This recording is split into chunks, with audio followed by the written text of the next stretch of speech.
Hi everybody, Claire from Chickies Adventures here. I haven't done a video for a while because I've had some health problems with my chickens, and as you can see I've only got 2 here now because sadly one died. Now I'll tell you all about those and how you can prevent them. Basically the one in front here that you're looking at, Tiddly, she's the main girl.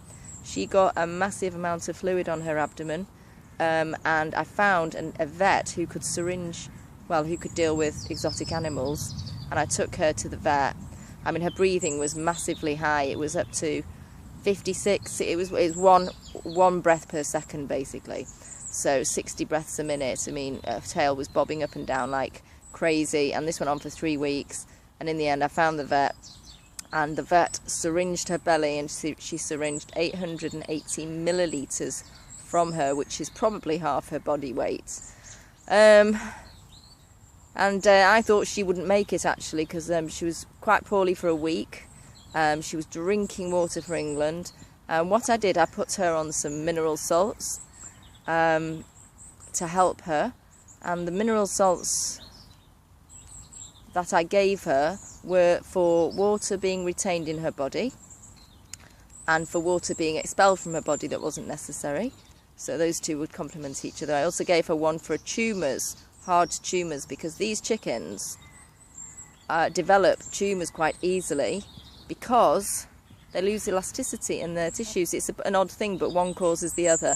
And so I'm giving her a tissue salt for that. I know she's got a hard nodule because the vet told me, and my friend, dear friend, who is a psychic medium, also told me. But she said it's very, very small. So she's going to be having that particular cell salt for about 4 months, aren't you, madam? It's very hard, but I put it in a little syringe and give it to her every day. And then she had another cell salt for general rehabilitation, and it took about, Tiddly, it took about 4 weeks for her crest to stand up again. It was almost black, it was shriveled up, it was collapsed, and 4 weeks and she's fighting fit again. So that's one. Now we're not sure what caused the water in her abdomen, and it's, touch wood, it's been nearly 2 months now and she's okay. It could be the tumour, it might not be, but I'm hoping that will disappear. That's Molly on the right, she's fine. Then the other chickie was Penny. Now Penny started getting blocked crops in about June. She had about 6 in a month, and I just didn't know what was going on. Now you can clear a blocked crop, a compacted crop or a sour crop very, very easily with liquid paraffin. It's very easy and 100% effective. If the block is within the crop and it's grass or whatever, it will clear the block every time. Chicken doesn't have to die. However, we did this, and then we noticed that she then got egg peritonitis.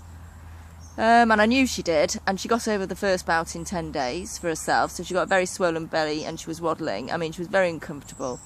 She then had a second bout, and that took her maybe 20 days to get over, and she got over that herself again, and without any antibiotics or anything. I mean, she did a bit of starving of herself. I think that was to get rid of the stuff in her belly, but she did get over it. So generally they can get over this egg peritonitis. Now I have found a cell salt for that too, but I was too late with it, and she got a third bout. So within about a week of having the second bout, she got a third bout, and during this time she'd been losing a little bit of weight because she wasn't eating consistently. And the third bout lasted well over a month. So I did take her to the vet and get her on antibiotics. I don't know if that's a mistake because she had a strong immune system. Anyway, she had 2 bouts of antibiotics over a 4-week period, and anti-inflammatories, which didn't make a blind bit of difference. And what I did do in the end to get her belly down was put ice packs under it, and I did that for about 3 hours in one day, and her belly literally shrank overnight. I mean, she was totally, I mean, that I should have done from day one, but I just didn't know. It didn't occur to me to do it. So there's a tip for you. If they have massively swollen bellies and they're very, very poorly, get some like peas, frozen peas, and stick them under the belly and sit there for an hour with them, and do that 2 times a day, 3 times a day if you can. Okay, so what she did eventually die of was she got a block in her abdomen further down, which was preventing any food that she ate from being digested. So literally food was turning to water in her crop. it wasn't going sour because there was no block in her crop. It was just turning to water, and then the liquid was dripping down very slowly. I mean, and she was literally starving to death, and there's absolutely nothing I could do. And my dear psychic medium friend, she's called Dorothy Chitty, she's an amazing medium. She cleared the block for me on the day I got rid of her distended belly with ice packs, so she can heal inside. So she told me that a seed had got trapped in her, lower down in her abdomen, and the seed had attracted a food around it, because 2 weeks before she died, food was going down, but very slowly. And then 1 week before she died, food stopped going down, and it was turning to water, and only water was going down. So I know this to be right. So the seed had attracted food around it, and the block had become a partial block, not a full block. But she just ran out of steam. She ran out of energy, and she ran out of steam in the end.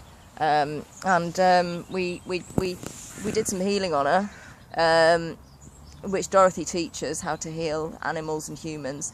It might have been too quick. It was like she had a healing crisis the next day, and she just flopped in her bed and couldn't get out. And Dorothy said we had 4 hours where she would make a decision whether she wanted to die or not. And she did die, which was very sad, and that was 2 weeks ago. Anyway, so we have 2 strong chickens here and 1 that didn't make it. It wasn't the egg peritonitis that killed my chicken, I have to mention. It was the block in her abdomen, and I'm not sure I could have done anything about that, apart from operate on her. I mean, even then, I'm not sure we'd have got rid of that block. Dorothy, my psychic friend, did say that she had removed the block, but my chicken died too quickly for us to work out, you know, whether her body needed food. Basically, your sick animal needs food, death needs food. If it's got food, it stays strong and fights whatever. It doesn't have food, it will get weaker and weaker, and it cannot fight. No matter how hard it wants to live, it cannot fight what it's got. So I learned a big lesson. Next time I see, you know, my chicken, any of them gets egg peritonitis or anything like that, and they stop eating, you must force feed them as much food as you can. You know, semi-liquid food, just to keep them strong. They won't like it, but it'll really do them some good. So I'm going to post some photos of this chicken here, Tiddly, with a swollen belly. I mean, she made an absolute miraculous recovery,